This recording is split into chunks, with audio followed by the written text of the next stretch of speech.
जमात रज़ाए मुस्तफा जब कायम हुई 17 दिसंबर 1920 के अंदर जब आला हजरत ने कायम की, तो उसकी पहली शर्त यह थी कि इसमें जुड़ने वाला वही जुड़ेगा जो मुस्तकीम होगा, मुतसल्लिम होगा, पक्का सुन्नी होगा।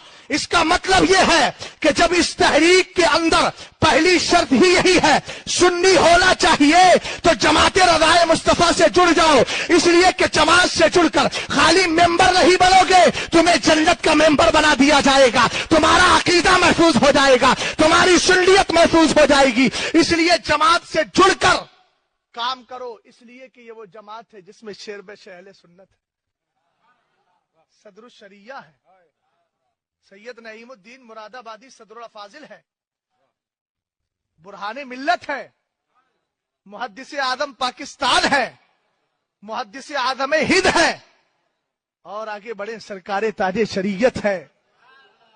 इस तहरीक से जुड़िए और इसकी मदद कीजिए। इससे पुरानी तहरीक इंडिया में इस वक्त कोई सुन्नियों की कोई दूसरी तहरीक नहीं, यही सबसे पुरानी तहरीक है। अगर कंपैरिजन की बात आएगी तो याद रखना, किसी तहरीक में आपको शेर बेशे अहले सुन्नत नहीं मिलेंगे, समझ गए आप। और ये वही तहरीक है जिसका एक रुकन हजरती अल्लामा अरशदुल कादरी भी थे। अल्लाह करे लोगों को समझ में आ जाए, अल्लामा अरशदुल कादरी भी इसी तहरीक का एक रुकन थे, जिन्होंने इतनी खिदमतें की है।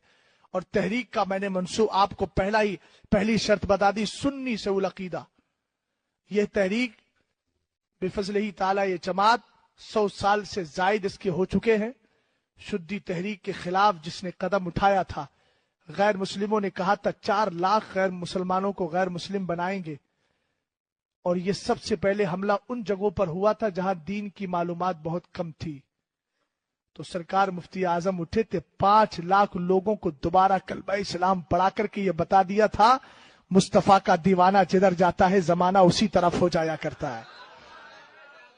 समझ गए आप।